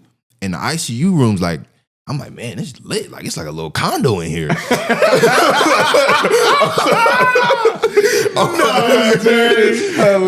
I'm like, yo, like, it was a big room. The only thing I ain't like, they ain't had a shower. But I'm like, man, the room big. They got a nice little TV. Like, the ambiance is nice. I'm like, oh, man, like, this is nice. Boy, bitch.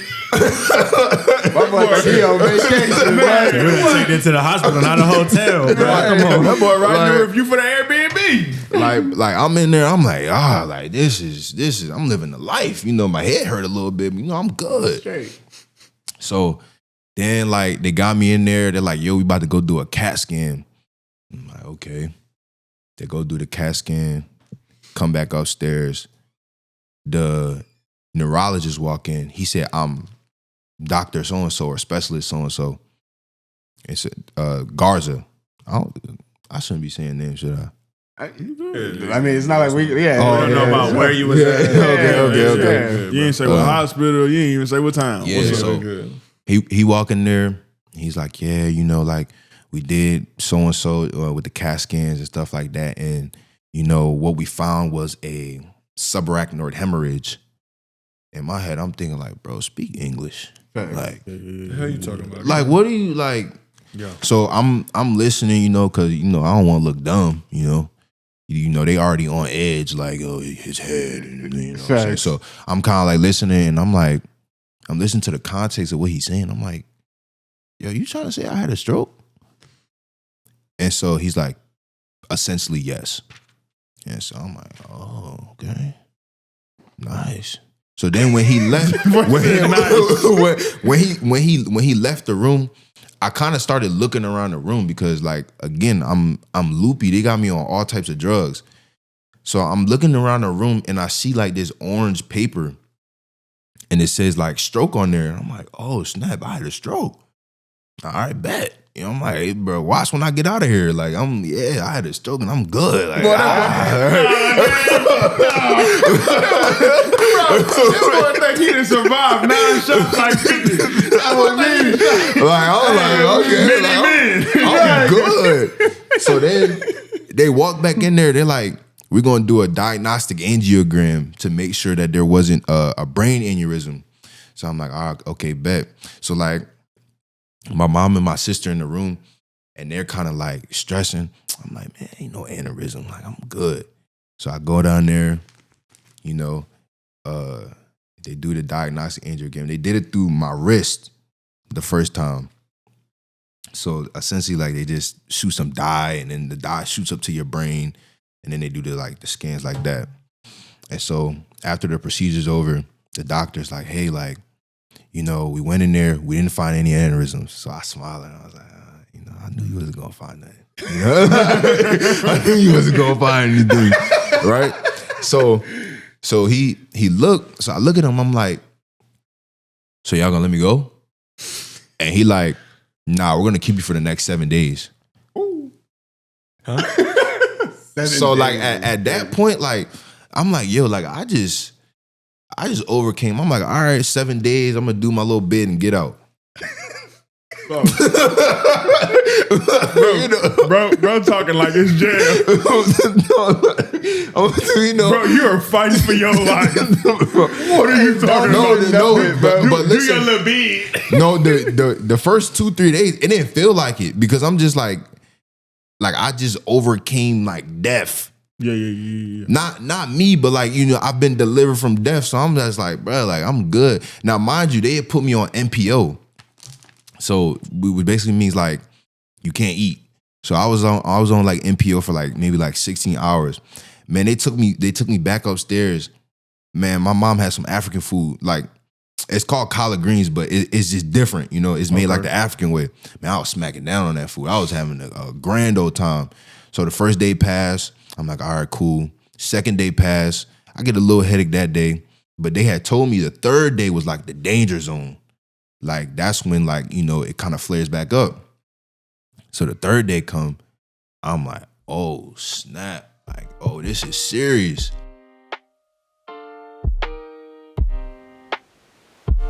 Man, 3/4 of the way through the episode, that's real commitment right there. Can't say enough about how much we thank you. We call this an altar. Every single minute that goes into it, second that goes into it is appreciated. It's seen by YouTube. It's seen by Spotify, whatever it might be, wherever you're listening or you're watching. So we do appreciate it, right? And this last stretch is usually where it gets super, super powerful. So buckle in, keep going, keep taking notes. And at this point, honestly, you probably could share this with a brother or sister. To this point, if you've listened this far, it's probably blessed you in some form or fashion. So anybody that you know that could also value from this, make sure you share it with them. This last stretch, it gets pretty deep. If you want, you should probably take a break, maybe get yourself some water, maybe get a snack, and come on back and listen to the rest of the episode. So I'm in there, I'm like, dang, like my head, like I probably had like a grade 8 or 9 headache for like 16, 17 hours. I'm just in a bed, right? So now I'm not having as much fun no more. I'm kind of like, all right, like this is painful. Yeah. So I'm in there, and then at the same time, like I'm trying to figure out how, like, my leave is gonna go through, because like they giving me a hard time about the leave. I'm like, what do y'all want from me? I just had a stroke, like. So they like, yeah, you got to do this, got to do that. So I'm like, okay, like, so I'm trying to figure that out, all while like my head is buzzing. So I'm laying down the third day, like I was just down bad like the whole day. So get past that day, probably by like the 5th day, I feel like, okay, like I'm all right. Like the headaches is coming and going. And so, but now I get the smell of myself. I'm like, man, I kind of stink, you know? So like, can I get like a shower or something? They're like, nah. So then this is where like, it went beyond like the physical pain. Now it's getting here. Right. So they had me connected to a monitor. They had like stuff on my chest. They had like something on my finger, and then they had a blood pressure cuff attached to me. So they trying to figure out like what was the source. And so this dude walks in. He's like, "Yeah, you have high blood pressure." I said, "No, I don't." He's like, "What do you mean I got high blood pressure?" He's like, "Yeah, like there's no other cause." And I'm just like, "Oh, okay." So now my mom's like, yeah, you know, you can take this medication, that medication. In my head, I'm like, I'm not taking the medications. Like, I don't have high blood pressure. Right. These people, because I can see it, like, they just don't know what's going on. Yeah. They going to the default. Yeah, so it's just like, all right, we just gonna throw this out there and like, this what he got. Mm-hmm. And so I'm like, nah, I don't have high blood pressure. And so we going through it, this, that, and the third. And they're like, they came in there. The most irritating part was they would always come in there and like, what's your name? Where are you from? Where are you at? And like one time I was thinking about, bro, this is just saying the absolute wrong answer just to scare him for a little bit of excitement. Cause I'm like, yo, like, why y'all keep coming in here asking me the same question? I know my name, I know my birthday. Like, and then like it got a little fun because then they made me do a little like puzzles and stuff like that. I was like, okay. A little bit of entertainment because like I don't really watch like TV like that. The only thing I watch on TV is football. And like social media, like from time to time I can, you know, spend some time on there, but I don't really like that neither. So I was just in there just like facts. You know, so 4 walls. Yeah. And so then I'm kind of like, all right, like eventually I'm gonna leave. Right. So the mental part come in, this, that, and the third. But then they transfer me to ICU step down. And it's like I went from a penthouse to Section 8. I was like, yo, what is this? I was in disbelief. I was like, and now mind you, this room had a shower, but I'm like, yo, I'll sacrifice the shower to go back to the penthouse. Like, it was bad. So I'm in there. I'm just like, bro, like, and then it got to a point where it was like you were saying, 4 walls. It felt like it was closing in.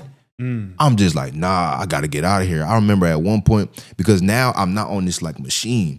That was the part that was getting to me when I was in the penthouse. Like, all right, I'm in the penthouse, but I can't move. But then they took me to Section 8, and I was like, okay, I can move a little bit. Like, I can walk outside. Yeah. So it got to the point where, but this, like I said, the Section 8 was small. Like, I'm calling it Section 8. The ICU step down was small. So I couldn't really go too many places. So I would just walk out. I'll go to the window. I'll look out the window. Then I'll go to this other room, look out the window. And I'm just like, dang, like it sure do look nice out there. Oh my Lord. He said he was doing a bit. That boy talking like he was really in the pen, boy. No, like it was bad because I'm like talking about something, baby. I'm gonna come home soon. Like it was really like bro, because like I said, like I was just used to like I'm, and now it's just like. I was like, sit your behind down. Like, you know what I'm saying? Like, and I'm actually grateful that happened because it allowed me to just like realign myself and just be like, all right, like let's slow it down a little bit. But at the time, yes, I was grateful, but I'm just like, yo, I'm ready to go home. So I remember a couple of my friends that came and visited me, and I was like, yo, can y'all go plead with them to go like let me just walk outside? So they go. They're like, all right, we just came back. They said, okay, they'll let you go, but they'll let you go in a wheelchair. So I'm like, all right, yes. Like, but then my nurse walks back in. She's like, yeah, we tried to get it approved, but like you're a fall risk. And like if you fall and you hit your head, like it could be really bad. So like, no. So now this is where it starts to feel like I'm in prison because I'm begging them like, yo, I need to go outside. Like I haven't touched fresh air since y'all transferred me from the first hospital to this hospital.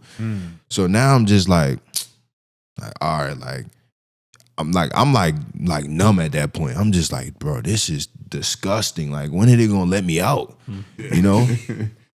So then I'm just in there night over night. I'm just looking at this guy like, bro, these walls is getting annoying, So I'm just trying to find things to like entertain myself and stuff like that. Time passes, like, okay, we're about to go do another diagnostic angiogram. I'm like, okay, bet. I go down there and they're like, hey, like if this angiogram goes good, like you'll leave today. I get down there, the doctor comes, he's like, yeah, there's a life or death procedure, like we have to take that one. It takes precedent. Like this person is like, And so I'm kind of just like, all right, so what does that mean? It's like, yeah, we can do it tomorrow. I was like, I'm staying here another day? I'm like, oh my gosh. Like, drove you. So for real, like I was just like, man, like this is incredible. So I go back upstairs. And mind you, they had put me on the NPO again. So I'm like, y'all just put me on NPO for no reason. Just for me to come back. And then I got to go on NPO again. Right? So now I go back upstairs. And I'm just like, all right, chilling. And then the next day, go back down. They doing like the whole procedures before they do the angiogram. And I'm like, okay, like, can we do it in my wrist again? And they're like, no, we're going to have to do it in your groin. And I'm like, what? It was like, you can't do it. No, she said if we do it in your wrist, it'll be too much. I'm like, okay, just do it in the other one.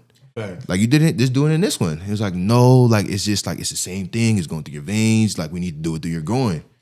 So I'm like, all right, like if y'all do that, y'all need to put me on like a stronger drug because like y'all doing it, whatever in my groin. So go down there. They put me on fentanyl. Oh, fentanyl. Yeah, like, and they had offered me fentanyl at first, but I was like, I'm not taking that. Yeah, But facts. then, like, when they told me they was doing it to them, I was like, yeah, I'll take it. Bro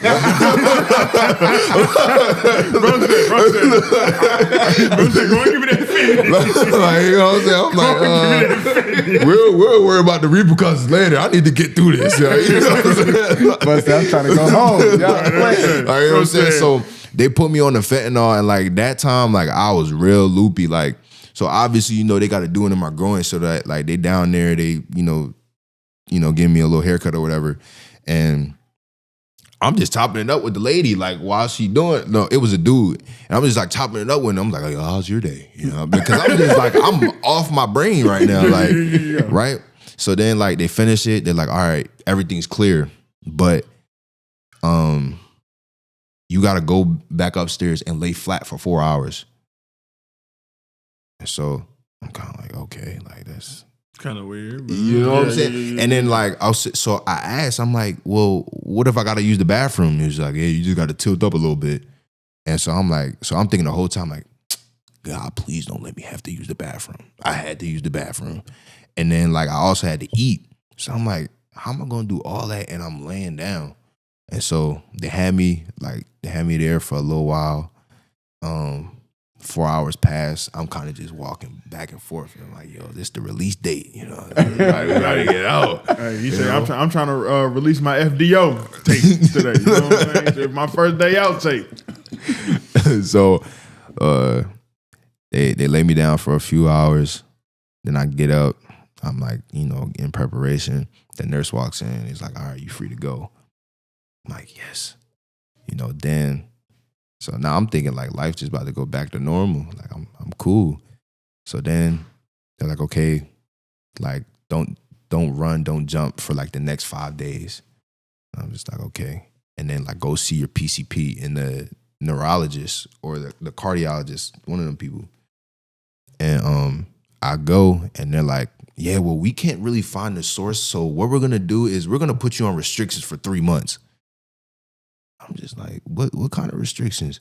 Like, yeah, like don't lift, don't play basketball, no soccer, no nothing. Because obviously, you know, I'm telling them all the stuff that I was doing in the lead up.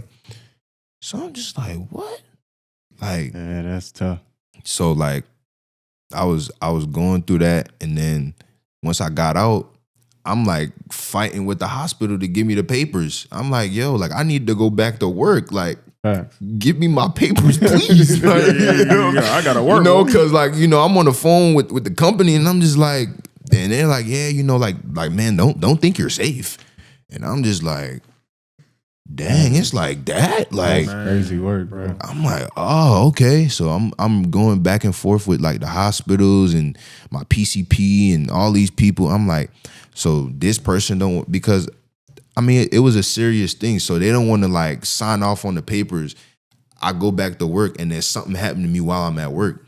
So I'm going back and forth like, no, the neurologist needs to sign it. Then I go to the neurologist is like, the PCP needs to sign it. I go back to the PCP. I'm like, I can't sign this. I didn't see over you. So I'm like, well, who's going to sign the paper so I can go back to work?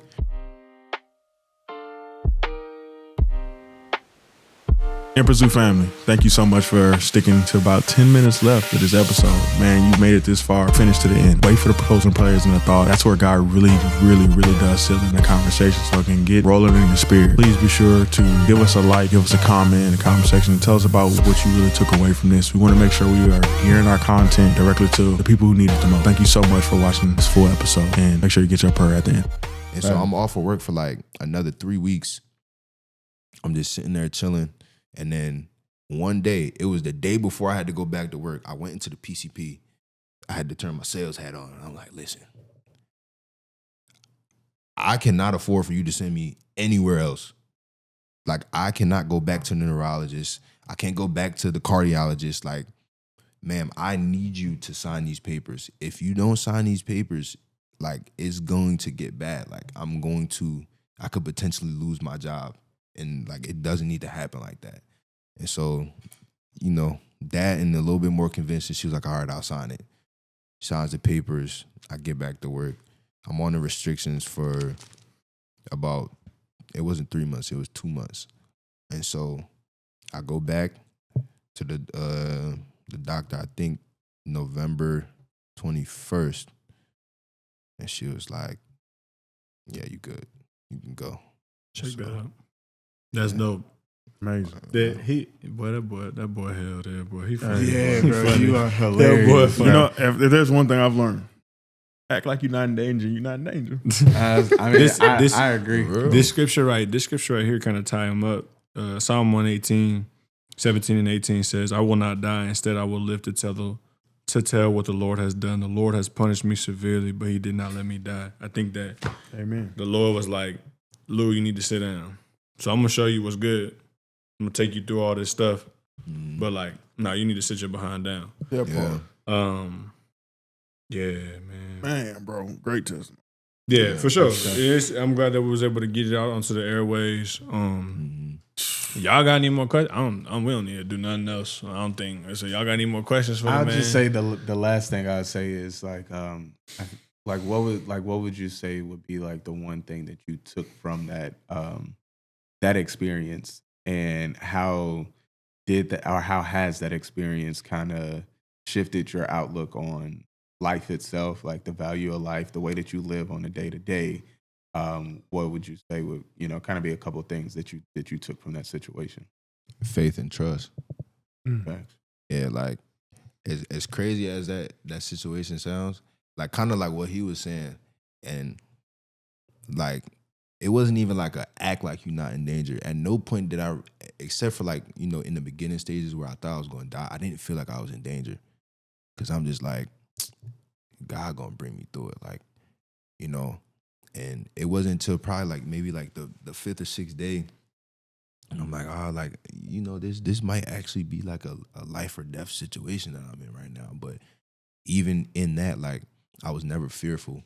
And I know that it wasn't like in my own strength. I know like it was from him, like even him being the reliable source that he is, that I could be able to like go and just like, man, I can trust you in this situation. Because like everybody wasn't like that. Everybody wasn't in that situation. They wasn't like calm and collected. I remember one person told me like how are you in the hospital and you're comforting me? And I'm kind of just like, because what am I worried about? Like, and at no point did I doubt like, nah, I don't think God can do this. Like, I knew he could, and I knew that he would. So that situation, it just increased my faith. It just increased my faith. Like, I can just trust him with anything, and that's just what I've been walking out ever since. Like, I don't need to doubt God. Like, I can literally just trust that he gonna get it done. Like, he's never failed. Right. He's literally never failed. So like, why would he fail me now? Facts. So that I would say that would be like the biggest thing that I took away from that. Yeah, no, that's a tough story, bro. I ain't even gonna lie. Hey. I was reading this book. It's a philosophy book, and it was saying, it's not so much the things that happen to us and the experiences we have. It's more so the meaning that we give to those experiences that alters, how you live your life after that. And like you lived it in the moment. And then, as you, move forward from that, I definitely say that that's a statement that really holds true, for sure. Yeah. I think a big thing probably everybody can take away from that is to keep the Sabbath holy. Yeah. Get your rest. Please get your rest. That's another thing. Like, man, man, I'll be sleeping now. I'll be taking naps. Like, on my break, I'll be taking my little 45-minute nap. Like, I'll be chilling. Don't get it twisted. I'll rest now. I take my days, and I'm like, I'm in the crib. Like, you know what I'm saying? Lou, where you at? I'm at the house. Hey. Lou, they always say, "What's good, twin?" Not me and Lou twins, because I'll be in the house too, but I'll be at home. That is too I got a nice little plush couch that my sister gave me. Shout out my sister, Plug. My sister gave me this nice couch. I'll be going out there, I'll say about almost every day. Took me a nice little 45-minute hour nap. You know what I'm saying? Come on, bro. I'm going to take naps now. It is what it is. You Yeah, gotta do what rest. you gotta do what you gotta do. So That's a fact. look, man, I hope this episode bless you. I hope the story bless you because the story was dope. And the way I love it, the childlike joy that he has through the entire story, even though it's like, bro, you were talking about you was about to die, fam. Man. Like what's Close your eyes, book chapter closed. boy. what's up with you, gang? But I think too that he said something that was powerful. You know, he said that God's never failed me. How would he fail me to this point? Whether in life or in death, God wouldn't have failed him. That part. Yeah. Come on. 100%. God had a plan specifically for him. I heard something earlier too that maybe we'll tie this to you, right? Because I said keep the Sabbath holy. He said, man, I'll be resting, right? We consistently test God in disobedience. Why not test him in obedience? Mm-hmm. You know what I'm saying? So that I hope that went with you, like that you got that. Like stop just figuring out what can I do? How far can I push this thing in trying to piss God off? Though he's not gonna show contempt for you because it was paid for by Christ. Still, stop trying to piss him off. How about we keep it on the other side and really try to walk in the way that he has us, no matter what the commandment is. As little as it might seem, like this ain't home, y'all.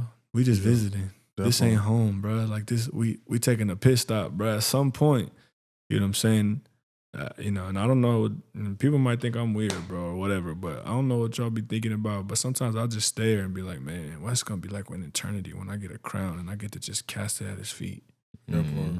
You know, the only thing, bro, I promise you, it's certain relationships, obviously, my wife, my kids, my boys, it's the only thing keeping me really like locked in to be here on earth. But like, I don't care about no cars. I don't care about no bank accounts. I don't care about no credit. I don't care.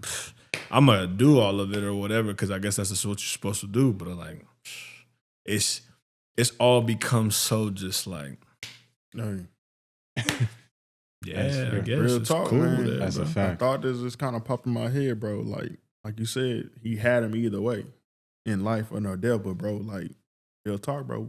We serve a God that it's a gift to die and then wake up to have everlasting life.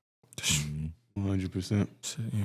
Real talk. You're just gonna leave this physical body that's all this flesh that you got to deal with that Paul was talking about at the end of Romans chapter 7 that just is like a thorn in your side. At some point, you're gonna get removed from it. It's, the long suffering, there's an obedience tied to it, and you're supposed to make disciples and create relationships and do all the things, but there's a certain point, bro, where like I know I ain't the only one where you're like, man, I'm sick of this. Struggling through all this, the way that I feel in this flesh, like I just want to go be with you, Jesus. But like, there's people that are here still that is for, and what you want to stay here for. But outside of them people, fam, I'm like, all this stuff is for the birds. So that's all that childlike joy, bro. I get it too. Cause I'm just like, bro, we might as well enjoy it while we here. I'm straight either way. Yeah, I'm talking about like it just is what it is. So. Anyway, y'all, like that was another fire episode. Again, thank you for being here, bro. We appreciate the time. I appreciate y'all having me. Thank you for the whole thing. The story was fire. JP, it's your turn. Pray us out. Let's get up out of here. Dear Heavenly Father, we thank you. Thank you for this brother's testimony. Ask that it touch the hearts that it needs to touch and fall on the ears that it needs to fall on. Thank you for this community. Thank you for his experience. And I just ask that you continue to keep us in the fold and keep us in pursuit. In your son, Jesus' name, Lord, we pray. Amen. Amen. We'll see y'all on the next episode. We got some special stuff coming at y'all real soon. Yes, sir. In pursuit. In pursuit. In pursuit. In pursuit. In pursuit. In pursuit. In pursuit. In pursuit. In pursuit. In pursuit. In pursuit. In pursuit. In pursuit. In pursuit.